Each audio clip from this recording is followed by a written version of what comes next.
and welcome to the Daily Finance Wrap, your daily dose of personal finance updates covering investments, insurance, loan, real estate, everything to do about your money. And of course, we bring in those experts to do the analysis. We'll also take your viewer queries and questions, so keep commenting on our live stream. You can send your questions on this YouTube live. I'm your host, Stacey Pereira, and in today's episode of the Daily Finance Wrap, we will try to bust some of those very common myths that we have surrounding in making a will. Is it really something that is just for the rich and the wealthy? And is it also a legal document? What makes it so? We are going to try and dissect some of those and answer some of those questions with our expert. But before we get into that, let me run you through all the top business and corporate stories of the day. Now, if you look at the markets, we did see the bulls make quite a strong comeback on the Dalal Street. It was the biggest single day gain in 5 months. The Sensex added a handsome 1,961 points, or close to 2.5% of gains for the Sensex. The Nifty 52 managed to close above that 23,900 levels, showing that sharp rebound from what we saw, that intense sell-off yesterday. Now, this mostly was driven by the Adani Group of stocks. We did see public sector banks that were on the forefront today, so were IT stocks that lent support in this recovery. Reliance Industries was another good contributor. Among your biggest gainers on the Nifty was the likes of an SBI, a TCS, Ultratech Cement, as well as Titan. We did see some bit of pressure come in there for Bajaj Auto, among the only losers on the Nifty. But the other laggards included the likes of an Adani Enterprise and Adani Ports. So, the Adani Group of stocks still continuing to buckle under pressure. And talking about those, we did see the S&P Global Ratings has gone ahead and changed its outlook for 3 Adani Group companies. Now, this include Adani Green Energy, Adani Transmission, as well as the Adani Total Gas. This from the stable outlook that it had to negative. Now, this shift definitely follows those serious legal issues as well as those allegations that came out on the group's founder, Gautam Adani, after US authorities have charged him as well as several other associates with alleged bribery as well as fraud, accusing the group of paying bribes to Indian officials in order to win government contracts. Now, the S&P has maintained a BBB minus rating for Adani Electricity as well as Adani Ports has a BB plus rating that they've issued. However, it has gone on to warn as well about that if the allegations are proven, the Adani Group could face risk to its cash flows, government practices, as well as ability to secure funding. Now, reacting to this is also the White House, who has responded to these bribery charges, with the press secretary confirming that the Biden administration is aware of such an indictment and has gone on to say that the strong relationship between India and the United States will enable both the countries to handle the situation effectively. Now, moving on, then we look at the markets here back home, and we did see Paytm, that stock pretty much surge in trade. The parent 197 Communications shares surged by about 6%, coming in at 893 rupees in early morning trade today. This marks the 5th consecutive trading session of gains, with a positive outlook from international brokerages like Bernstein. Now, Bernstein reaffirmed its optimistic stance on Paytm, noting that the shift in the company's narrative from mere survival to growing optimism. As a result, Bernstein has also raised its target from 750 rupees to 1,000 rupees per share for 197 Communication. The brokerage has suggested that Paytm will see improved payment margins, suggesting a 100% increase in its base case earnings per estimate. Moving on then to the primary markets, where Enviro Infra Engineers Limited's IPO opened today and will close for subscription on November 26th. Now, the wastewater management company has set the IPO price band between 140 and 148 rupees per share, and the goal is to raise close to 650 crore rupees. Remember, this is 2 parts of this offering. One about 572 crores, which will be fresh issues that they're looking to get in, whereas 78 odd crores will be via the OFS, or offer for sale route. Remember, before the IPO, the companies in the gray market, we did see the shares trading with a 31 rupee premium, you could say, in the gray market. So we'll have to see how it ramps up, after this, because it did manage. It is just the first day of its subscription, so we'll have to see how and what kind of interest it garners. And moving on, there's something that is going to impact both you and me in days to come. That's because Mahanagar Gas has gone on to raise its prices for CNG by 2 rupees per kg, bringing it effectively to 77 rupees per kg. That this will come into effect from today. The price increase also comes shortly after the conclusion of the Maharashtra as well as Jharkhand elections. Now, on November 16, the government had cut supplies for the low price natural gas from its older fields to the city gas retailers by up to 20%. And a similar step was taken, a reduction of about 21% back on October 16th as well. Now, shares of MGL initially opened higher today, but lost those early gains. Remember, in October, the government had already reduced MGL's domestic APM gas allocation, a move that the city distributors like MGL said would impact their profitability going ahead. Now, this latest cut in November will further increase its reliance on spot as well as imported LNG, which is not so good for the likes of an MGL or Mahanagar Gas. And that is all the top business and market stories. But let's come to the more interesting conversation of the day. And we're talking about making a will and what really goes into it. Now, for long we have been conditioned, we could say, to believe that planning finances or even our succession is pretty much for old people, or you can do that in your retirement maybe. And those who perhaps want to create a will in their younger days, they still think they probably need a lot of money to go ahead and do that, or they need to be from the rich and the wealthy families. But these are perhaps just some of the myths that we need to debunk when it comes to making a will. What exactly are we talking about? What is a will in the first place? Simply put, it's a legal document that pretty much spells out your wishes regarding who should get your assets and in what proportion they should be, this after your death or demise. Now, this, of course, can be created by anyone and at any stage in their life, and in fact, can also save families from disputes as well as courtroom battles after you've passed away. Unfortunately, if you go by a study that recently revealed that just about 10% of Indians have actually gone on to write a will, compared to around 46% back in the United States, which actually goes on to say that approximately 50,000 crore worth of unclaimed assets sit with the government. Now, that's a huge number, and which is why perhaps it is for you and me to sit down and understand whether the importance of actually sitting down and making a will. So let's get down to those details and understand where exactly should this even urge come from. Should you be waiting for your retirement, or is it something that you can be doing right in your younger days? To explain all of this to us, let me bring on board PV Subramanyam. He's the CEO of Subramoney. Welcome, Mr. Subramanyam, to the show, and let's get straight to the details, because this is a very interesting topic that people may have perhaps thought, I can actually have a will, or do I really need to? Is this something for just a businessman or somebody, a big conglomerate? Let's debunk all of those myths and first try and understand, is there any kind of monetary threshold that one has to go ahead and make a will? And is there an age perhaps also that one should see, where one needs to know how they can go about making a will? See, most of your financial assets, which means your mutual funds, insurance, banks, bank deposits, etc., all those things will just pass on to the next of kin by way of nomination.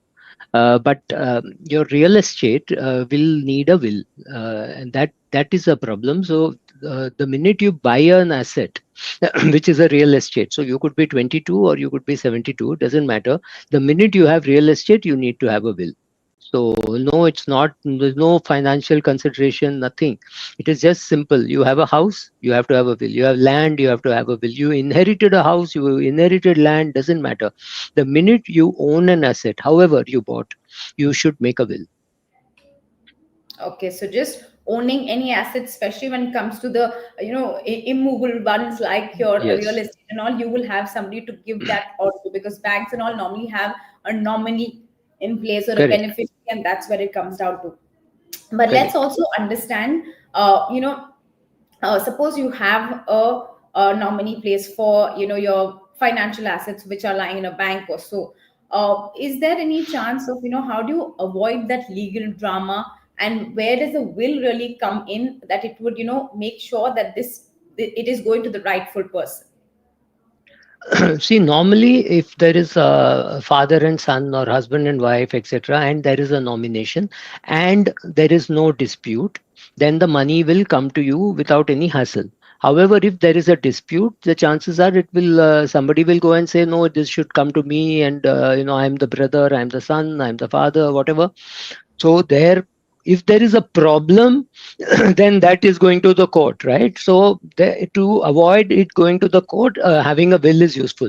A will overrides a nomination. See, when somebody nominates me, they are just asking me to hold it in custody to be given to the rightful owner. Right, so I could hold my friend's assets to be given to the minor child when that child attains majority. So I'm just a nominee, I'm not the owner. The owner is the child. I'm just holding it in my name because my friend is dead and the child is a minor. So I'm nominated, but for the benefit of the child. So yeah. So if you want to avoid all that, making a will makes more sense. Right. So help us understand what's the difference between a beneficiary and a nominee. Now you did say that, but how is it different when it comes to a will? Who then becomes an executor, a beneficiary, and a nominee? What are these three terms, and what do they really imply? No, no. Executor is a person who is going to execute the will. He's going to take the will, read it, and say this goes to this person, this goes to that person.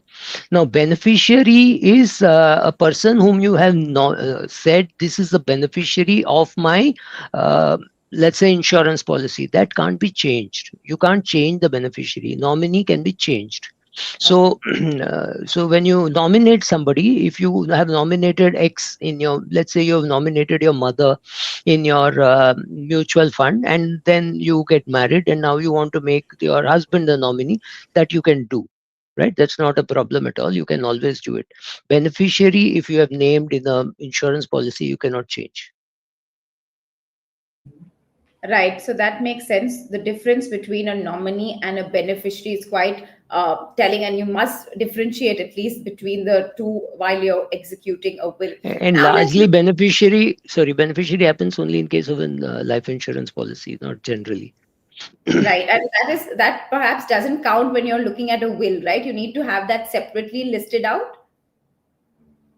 You may not even include it in the will, because that is not going to change. In a will, you can make the change whenever you want, right?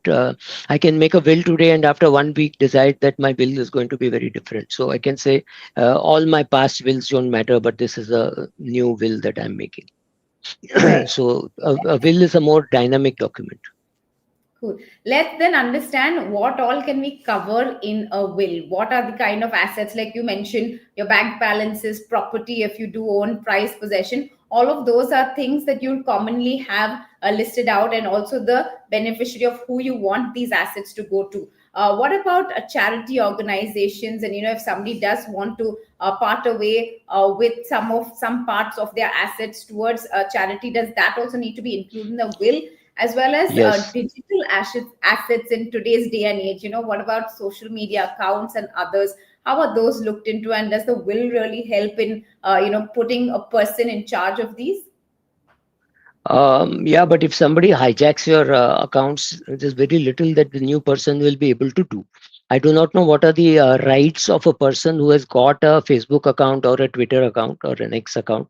What are his or her rights is not known. But yes, you can put your pet in the will. You can put every movable and immovable asset, your royalties. If you are getting royalties on your book or on your songs, on any of those things, all that can be put in the will. So literally any asset that you have can be put in the will. But if you have assets which for which you have not finished paying, so there is a loan, then the asset and the loan both go together. Yes, a will does cover digital assets.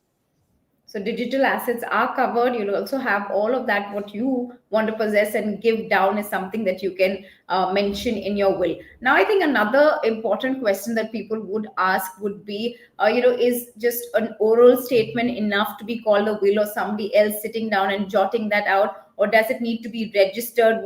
How does a will become a legal document that needs to be held, and what is the process for that? Certain communities allow a oral will, but I don't know of anybody who has been able to go to court and prove that this oral will existed.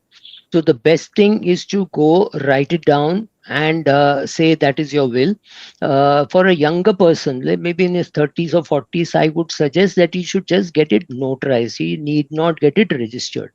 But let's say you're 70 years of age and you think you're not going to buy any more real estate, etc., and you're finally your balance sheet is as it is. You may redeem some mutual funds, you may buy more mutual funds, that's different. But if you're not going to do any more real estate transactions, then best is to sorry, make the will and get it notarized and get it registered. So those are three stages: making the will, getting it notarized, and registering. I would suggest register your will if you are above 70. Right. So you're saying registering a will would make it more, cannot that cannot be challenged in court. So make sure that it is. More, much more difficult to challenge, because you're going to the court, they have your photographs, you're sitting there, the judge is asking you, have you made this, have you thought about it, and all that. So challenging that and saying, oh, he was not well, and he was coerced into signing this bill, all those excuses won't be there. So if it's a big amount, if there is likely to be dispute, you do all that. Otherwise, what people do is make the will, and while the will is being made, videograph it, right? So at that time you're joking, you're talking, so that you know you're normal, you're not unwell or anything, and you have a video recording of the whole process that you did. Right. So that is another, important aspect that one could do. You could also video record it, so you have that as a backup. Let's also try and get a sense of what is a checklist if we need to have one on making a will. What are the basic requirements that you need to have, or at least that the law demands that you have when you're sitting down to make a will? See, if you go to Google, Google will say, oh, you can take a piece of paper, write it down, and that is the good will. I would think you should go to a lawyer. Go to a lawyer, and also you need a doctor's certificate. The doctor has to say is mentally and physically capable of making a will today. So if the doctor's certificate is say 18, if you're 18 years of, sorry, I'm getting disturbed. So if the doctor says you're mentally and physically capable of making the will, and the doctor's certificate is dated say 21st of November, you please make your will by 22nd or 23rd. It should not happen that people say, oh, this is 1 month old, he had an accident, his brain got impacted. You don't want any of those things. So a will is complete when you make it properly, write it, type it, whatever, attach a doctor's certificate, and then you notarize it. Which means the notary says, I have seen the person who has signed it and he's notarizing it, and you have two witnesses. That completes your will. Right. Let's also address a couple of queries that are trickling in, and this perhaps is some, question that many ask also. Ashish wants to know that if he has a will, it's already ready, the document is ready, but wants to make changes later, does he need to pay a fee again legally, or what does it really take to be making changes in the will, and how often can you make one? You can make changes as many times as you wish. People try to go to Google and do a cut paste. I would suggest that if you are serious about your will, go to a lawyer, get it made, and get it notarized. You can change it as many times as you wish to change. But normally, when there is a new child in the family, or there is a death in the family, or things like that, you may want to make a change in the will. But reviewing your will once, every year, and making some changes every 4 or 5 years in case of a death or birth or marriage or anything like that is what you end up doing. But you don't need to make changes every year unless you bought new property and things like that. Even that can be added as a codicil, saying this will dated so and so, we are attaching this codicil, which are new assets. I got 3 houses. I bought a fourth house.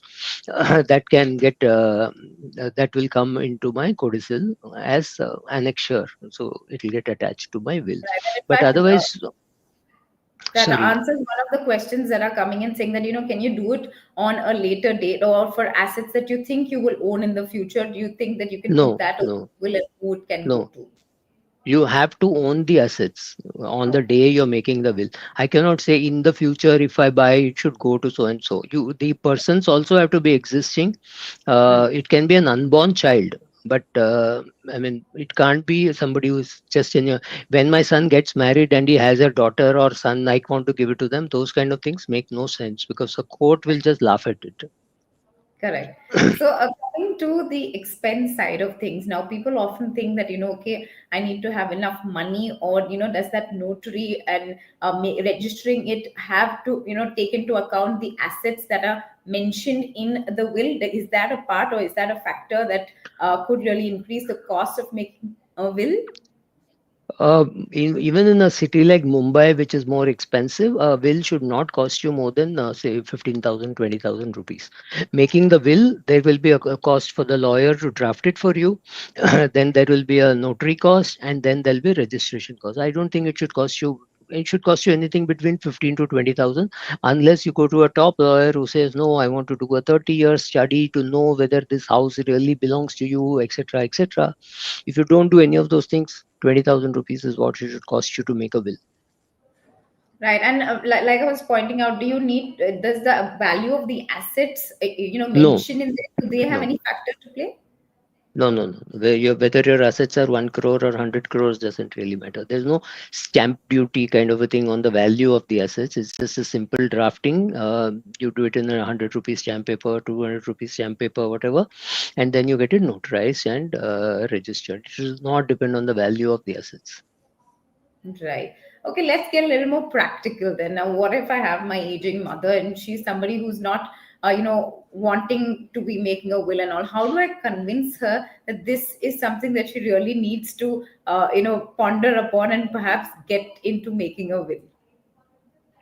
So you say simple things like, in my office, somebody is coming as an expert, explaining to us how to make a will, etc. Would you like to attend that meeting?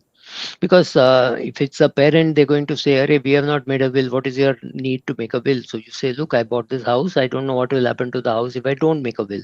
So they're bound to say, "Oh, but we have a house, so we should also make." So hopefully that is a positive way to look at it. Or they say, "Oh, I don't know, you people think negatively," and things like that. So in every family there will be some case where, in case of a death, the family was brought to the road because they did not have a will, they did not have access to his funds, etc., etc., the head of the family. Then you quote those examples and say, "This is what happens when you don't have a will." Why are 50,000 or 5 crore cases pending in Indian courts?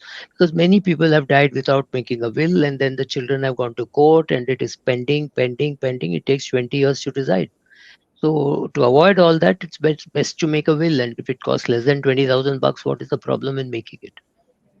Absolutely. So just about 15, 20,000 bucks in a metro city like Bombay should, not be that much of an impediment, and something that you could actually go ahead and go and create a will. A couple more Yeah. queries that I would want Mr. Subramanyam to address. Vaneet Patel wants to know that he's already mentioned nominations on his bank accounts. Does that still need him to write a will? Depends on whether somebody fights over it. If there is going to be a fight over it, better to have a will. A will is, it's better to have a will than just a nomination. But if he thinks he's husband and wife and nobody is going to dispute it, then he does not need. As I said, you need a will only if you have real estate. Mostly if you have real estate. But if you think there is going to be a fight in the family, brother sister fighting, or things like that, then it's better to make a will. Right. Is there some kind of checklist that you can help our viewers, understand what do they, what all they need to include and exclude from their will? Like, is there some particular, like we've already discussed about, you just said that real estate is something that makes for a necessity that you have to put a name there assigned to who wants or who gets that asset. But how is one to decide what all should and should not be included in a will? No, everything should be included, but you need not say mutual funds by name. You can say all my mutual funds will go to my daughter, all my bank accounts will go to my wife, all my life insurance policies, I have made my son the nominee, it should go to him. You can do broadly, you can do that. You don't need to say, "I've got this mutual fund, that mutual fund." You need not name the funds and fund houses and schemes and things like that. Bank accounts, normally there'll be one or two bank accounts, so it's okay to mention the bank account. So it's a bank accounts will go to my wife, she was already the second holder, or something like that.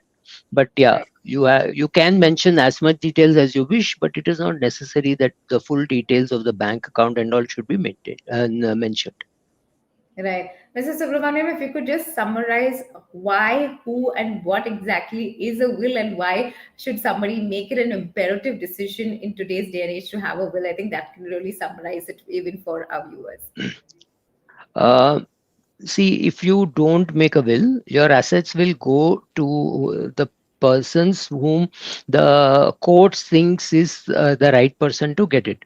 If you want it to go to the person that you desire, you want all the money to go to your wife, and after your wife to your children, assuming you're a man, or to your spouse, and after the spouse to the children, then you better mention it in the will that I've got this flat, I've got these mutual funds, I've got this insurance, I've got this what have you, right? Gold, coins, jewelry, all that, and all that should go to my wife, and after my wife, it should go to my son, right? So if you can make it so clear, then there is no doubt as to what you wanted to do with your assets. Only when people don't make a will, or they're very confused about what they want the will to do, or they're confused about how to distribute, then you have problems. Otherwise, it should not be a problem. So therefore, if you want the money to go to the persons whom you, I mean, you want it to go to your children, obviously, or to your spouse, or to your nephew, niece, anybody, then it's better that you write it down, because what you know, what is in your head is not known. Also, let's say you spent 10 lakhs on your son's education, and you spent 50 lakhs on your daughter's marriage. You may want to write in the will saying, I'm giving an extra 40 lakhs to my son because I did not spend any money on his wedding, right? So these things are all possible. They, you can do an explanation, so that tomorrow the son and daughter don't fight saying, oh, he gave you 50 lakhs, he gave me only 10 lakhs. You say, okay, I spent on your marriage and therefore I'm giving you less. So with explanation, you can write all that in your will. Right. Well, those are some really interesting insights that we've got on how to make a will, where to go about it, and what all we can and cannot include. The will is pretty much then that map of sorts, we can say, for all your assets, that you list them down and you know exactly who can get what, and this of course comes into effect after your demise, but it also reduces that whole chance of a dispute, or any potential taxes for the next of kin. So it's pretty much preparing that legal document, and in India it would actually help you with your assets, with of course you have to look into succession law and what that says when it gets into the dispute part of things. But all of these things need to be kept in mind when you're going ahead and sitting and making this document. Let me take this opportunity to thank Mr. PV Subramanyam for giving us his time and helping us understand exactly the importance of writing a will in today's day and time. And these steps really is something that will make sure we have that a smoother flow when we want to do pass on our assets, and also a peaceful time for our family and friends once you part away, and your assets still get into the right hands. I think that's the bottom line of why one really needs to create a will. Thank you so much, Mr. PV Subramaniam. Thanks. Bye. Right. And to all our viewers, for more such interesting, insightful conversations, stay tuned. We'll be coming back with the daily finance wrap on Monday. Stay tuned till then.